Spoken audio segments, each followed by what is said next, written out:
I want to read to you a Rambam in the 3rd chapter of the Laws of Talmud Torah. B'shlosh aksarim nichturu Yisrael. The Jewish people were adorned with 3 crowns. Keser Torah, the crown of Torah. Keser Kuhuna, the crown of Kuhuna, of priesthood. Or Keser Malchus. There's 3 crowns, there's 3 glories, there's 3 honors that we have in our nation. Torah, Kuhuna, and Malchus. Torah, priesthood, and the kingdom. Keser Kuhuna Zacha Ba'aron. If you want to be a Kohen, it's too late. Aaron, HaKohen, Moshe's brother, he became the priest, his descendants became the priests. It's too late for any of us.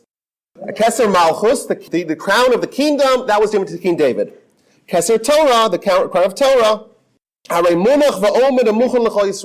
The Keser Torah, the crown of Torah, is there, it's lying, and it's waiting, and it's ready, and it's primed for all of Israel. Torah tziva l'na Moshe Marashat Kilas Yaakov, Kol mi sheyirtzeh Yavo v'yitel. Whoever wants to come and take it, it's available. Perhaps you may say, says the Rambam, that the crown of Torah is small, and the crown of kingdom, and the crown of priesthood, those are greater. No, that's not the case. Rather, Lamadata shekeser Torah Gadol Mishneim. The greatest crown, the highest mark of distinction in our nation is someone who gets the crown of Torah. And the Rambam continues, and he gives us 3 examples. How do we know that Torah has the primacy over anything else? He gives 3 examples. First of all, the halacha is, if you have a mamzer is a bastard, someone born of a forbidden union, they're the lowest class, they're the pariah, they're the outcasts. No one wants to talk to them. But if you have a mamzer as a Talmid Chacham, and then you have a Kohen Gadol, a high priest, who's an Am Haaretz, who's a simpleton, which one of them gets more honor? And the Gemara says in Horius that the Talmid Chacham, the Torah scholar, someone who has the Keser Torah, the crown of Torah, they actually have supremacy and primacy before the Kohen Gadol, before the high priest. As it quotes the verse, Yikarahim mipninim, the Torah is more precious than pearls. And the Talmud says, what does that mean? It means that the Torah is more precious than someone who enters lifnai ulifnim, i.e., someone who enters in the Holy of Holies, the Kohen Gadol. First example.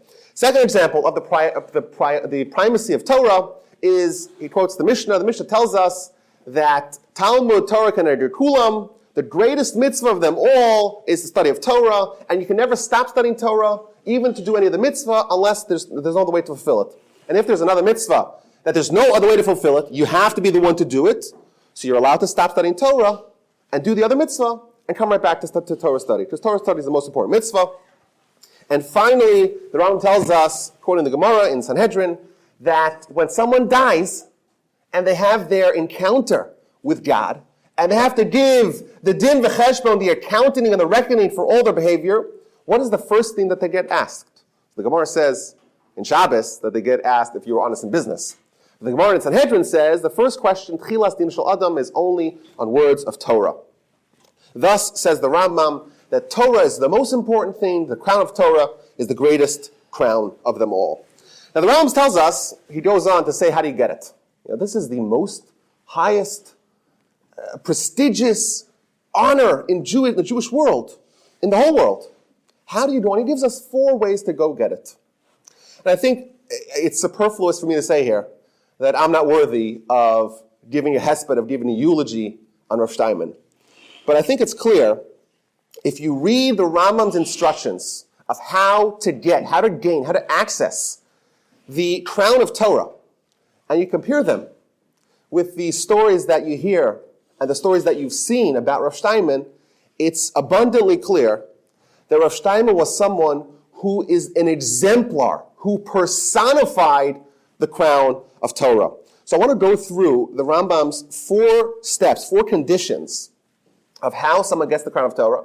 And I'm going to tell you little stories, anecdotes about Rav Shteinman to show what he did and how he became the Gadol Hador, how he became the leader of the generation.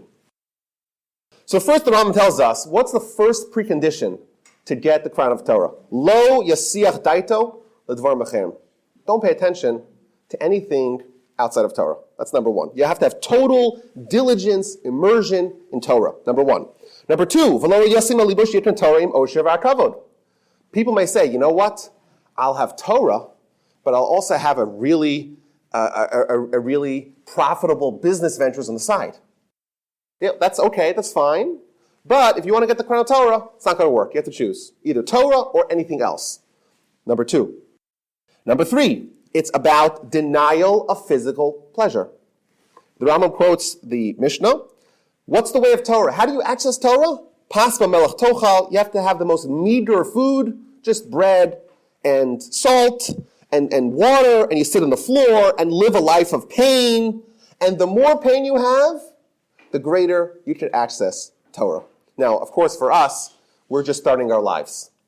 But we see, like, to reach the absolute apex, to reach the absolute top, the pinnacle of Torah greatness, it demands a certain rejection, a certain denial, a certain eschewing of olam hazeh, of this world. You have to choose which world you want to live and you want to prioritize. That's number 3. And number 4, the Rambam quotes the verse in Devarim, in Deuteronomy, Lo b'shamayim. What does that mean, Lo b'shamayim? Torah is not in the heavens. If someone walks around aloof and haughty, if someone is about gaiva, if someone is arrogant, if someone lords over other people, someone's in the heavens, Lo b'shamayim. The Torah is not b'shamayim. The Torah is not in the heavens.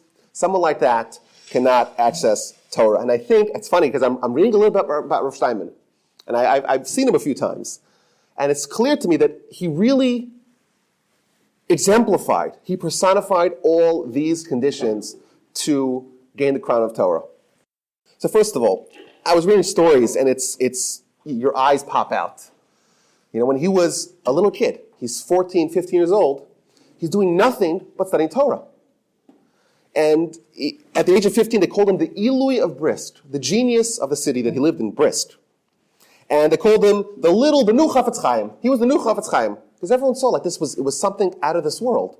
So a small child, and he's dedicating his life to just studying Torah. And I read also later throughout his life, every Shabbos he had the same routine. So what happens on Shabbos afternoon? First you have a lawn meal, and you fill your belly with lots of sleep-inducing foods, and you take a long nap. That's what we do, right? I don't know if kids take naps yet. But once you get a little older, you get appreciation for good naps. Rav Shteinman would have a quick meal, he'd run to Mincha, he'd run back home, have Shalosh Shidduchos, and then he'd go to Beis Medrash to study, and study for 6 or 7 hours to the end of Shabbos. And do that every Shabbos. Moreover, I remember when I was in yeshiva in Eretz Yisrael, in Israel, 13 or so years ago, Rav Shteinman was ready to Gadol Hador. He was ready the greatest leader of the generation. And people would go to him. And he's an old man already then. Now he passed away, he was 104, say he was 95 or whatever it was. He was still old. And I remember people going to him, and everyone who sat down by him, who wants a bracha, he would say, what are you learning? And it could be anywhere in the Talmud. You look at the volumes of Talmud that we have in the back, 73 volumes, right? Anywhere in the Talmud, any page, he's there with you. A 95-year-old man. And he'd say, okay, what are you learning? You learning this? Boom. And he jumps right into it and starts asking you questions. People were scared to go to him. Because it can't be that someone who is 95 years old has the burden of the whole Jewish people on his back, probably hasn't studied that tractate in 20 years, and he knows it better than you do. You're supposed to be learning it all the time. But he developed such a mastery, such prowess of Torah. And how do you get that? Is there some sort of button you download to get all? No. The first rule to try to get the crown of Torah is absolute, total, and complete immersion in Torah. I remember in 1996 or so, Rav Shteinman came to America. And that really marked a change. Because previously, his whole life, like he was just studying Torah. That's it. And no one even heard of him. Besides for the Talmid Chacham, the Gadol Hador, they all knew about him. But he wasn't popular, he wasn't famous, he wasn't out there. That's all he did. And he would say about himself that the only reason why he's going to all these cities, he's going to Mexico and South America and all over Europe and all the United States to go give inspiration, give chizuk to various communities, is because he felt that he can no longer have the total dedication to Torah study. His mind was getting a little advanced with age, and then he said, okay, I'm going to turn my attention towards matters of the public benefit. So that's number 1, total immersion in Torah. Number 2, if someone says, I want to become really rich, and on the side become a great Torah scholar, you could probably become a great Torah scholar, but you can't become the Gadol Hador. And I was reading the stories about Rav Shteinman. He came to Eretz Yisrael, came to Israel. He spent the war in Switzerland, in a labor camp. And right away, 1945, the war's over, he comes to Israel. And he was living in absolute grinding poverty. He did nothing but study Torah. And he almost didn't have any food to feed his family. And I read this incredible story about his dedication to Torah study in such conditions. There was once a sefer, a Torah book, that he really wanted to read. But the problem was it probably costed a few liras. It was expensive for him.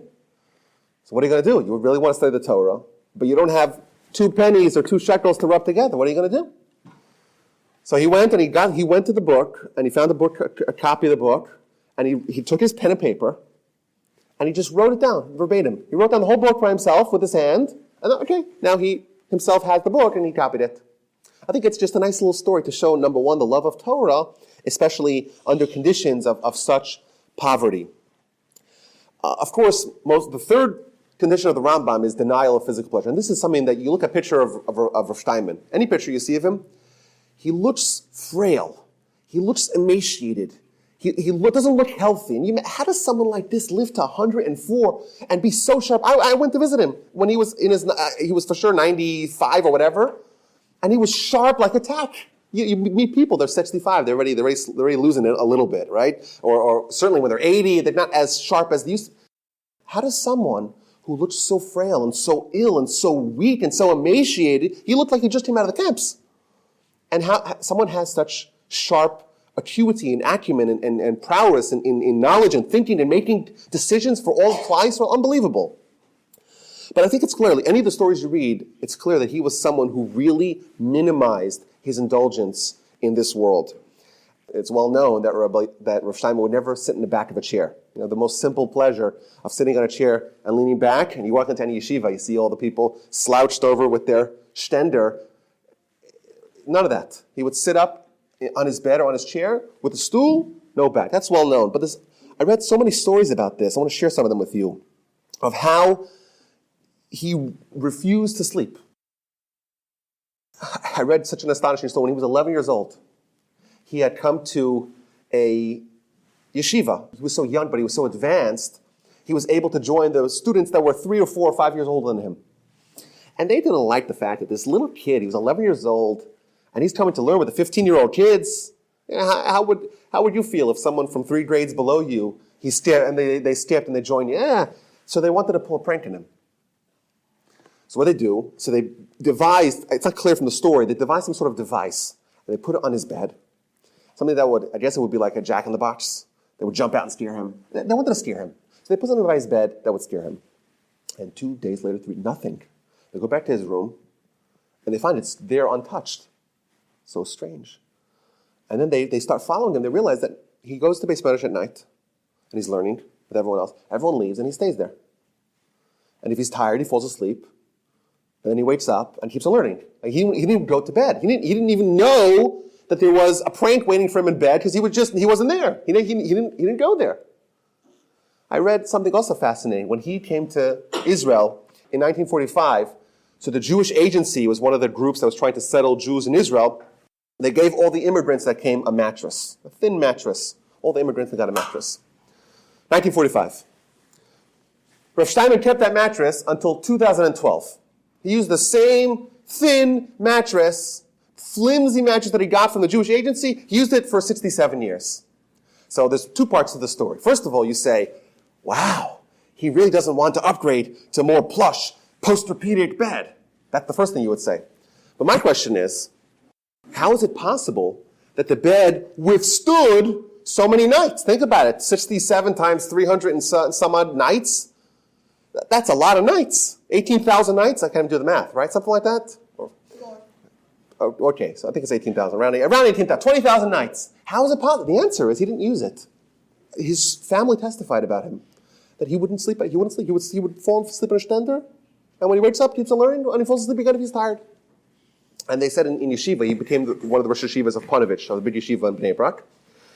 And every day, he would give his shiur standing. And he would always be sleepy, always be drowsy. But especially on Fridays. On Fridays, he'd be incredibly drowsy. He would sometimes even fall asleep as he's talking to people. And then they found out he never ever sleeps on Thursday night. He studies the whole Thursday night, and then the next day, can you imagine having to give a lecture to an audience when you haven't slept the whole night before? Unbelievable. I think that's an incredible example of someone who really divested himself from this world. With respect to eating, he would never eat before 3 p.m. You eat breakfast, you want to go on to a hearty breakfast? He wouldn't eat before 3 p.m. Moreover, when he was in Panovich, the head of the yeshiva in Panovich, at the Panovich Rav, he had a student whose job was to make sure that Rav Ahron Leib Shteinman got lunch. Because if no one handed him lunch, he wouldn't eat till dinner. That's the way it was. I remember reading that he went to, I think it was Mexico City or Argentina or someplace like that, and the whole plane ride, it was a 20-hour plane ride, and he didn't eat anything until he got to his host's house. So think about it. You're on a plane, and you're 98 years old, and you're not eating anything. Just an incredible example of denial. I was in his house. I went with my brother and my Rosh Hashiva. We went to visit him. And I remember he said Shalom Aleichem to me, and he said, I was so scared. I was a little kid. I was so scared. He said to me, Van wohnst du? Which means, where do you live? But somehow the wires, the Yiddish kind of crossed in my brain. So I wasn't sure if this means where you live, where you're from. I lost track of what was going on. But I remember going to his bathroom. And you could fit his whole apartment. You could fit 4 his apartments in this room. Tiny, tiny apartment. But the bathroom was a memorable. If I known I was speaking about it, I was taking a picture to show you what it looked like. This bathroom, it needed a paint job like you can imagine. The plaster was peeling. It looked like it probably wasn't painted in 60 years. People couldn't believe it. And everyone came over to him. The students came to him and says, we'll pay for free. We'll paint your house. It's the people are coming here. You have members of the Knesset coming there. It's not respectful for who you are. We'll do it for free. Not interested. Why are you not interested? So say, do you have 2 reasons. First of all, Chazon Ish said that if you have a really beautiful house, it doesn't look good. You're supposed to be a Talmid Chacham. You're supposed to have such a beautiful house. But then he said more, which I think is a very powerful lesson. Why do you want to paint your house? So he said, after all, how long do we live here? So he lived to 104. But most of us, what's the average life expectancy in America? It's maybe 80 years old or 85 years old. It's going up, maybe 90. It's short. It's a small little stint. It's a little stopover, a little touch and go that we have on planet Earth. It's crazy to invest anything, time, money, effort, anything, in making this temporary life more valuable, more nice.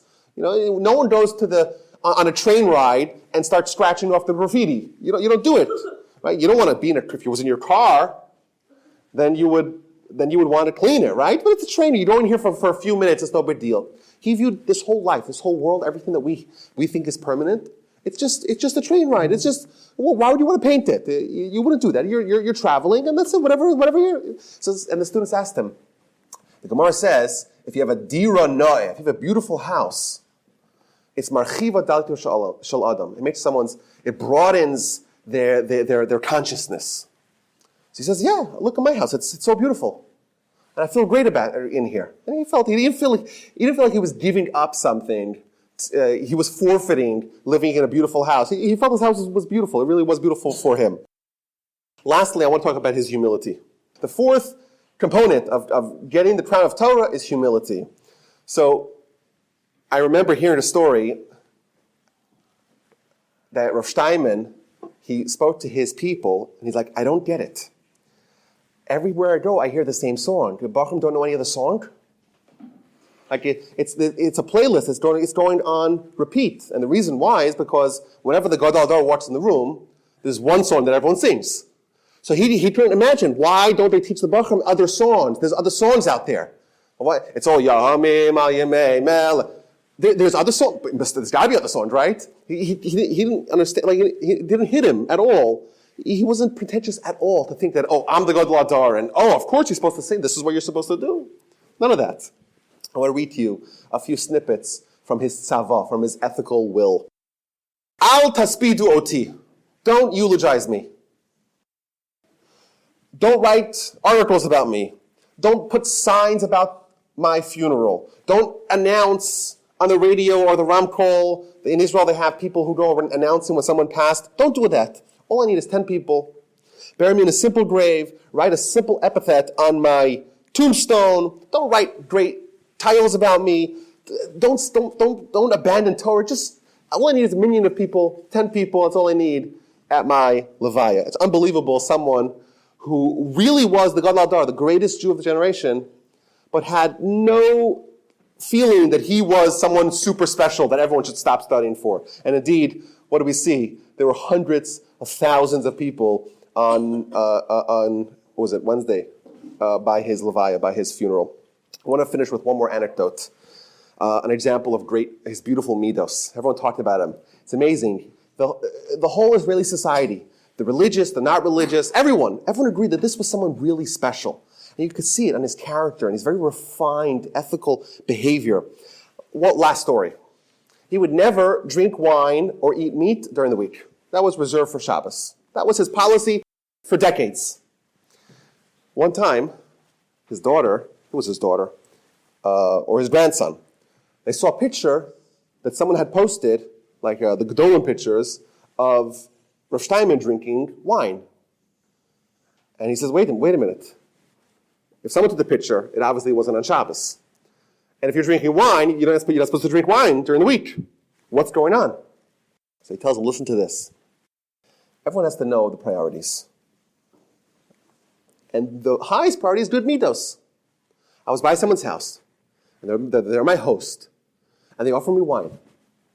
For decades upon decades upon decades, I have not drunk wine during the week. I'm denying myself. But now I have my host. And they're extending me wine. And it would be rude and improper for me to say no. And therefore, I took it and I drank it. Because that's what's right to do. Just one example of the incredible midos of Rav Shteinman of the Gadol Hador who just passed away. I think we could ask ourselves the question, what do you need to do to become the Gadol Hador? What do you need to do to become the greatest Jew of the generation? I would say this is maybe a good formula. Take the Rambam's 4 components of how you become someone who is adorned with the crown of Torah. You add to that beautiful midos, and then you'll become the Gadol Hador. The Jewish people, we lost a true Gadol Hador, a true leader of generation, but someone whose life, whose character, whose midos, whose accomplishments, whose Torah greatness, I think, could serve as an inspiration for all of us, and hopefully maybe propel us and encourage us that we perhaps as well should try to find a way to access the most precious crown of them all, the crown of Torah.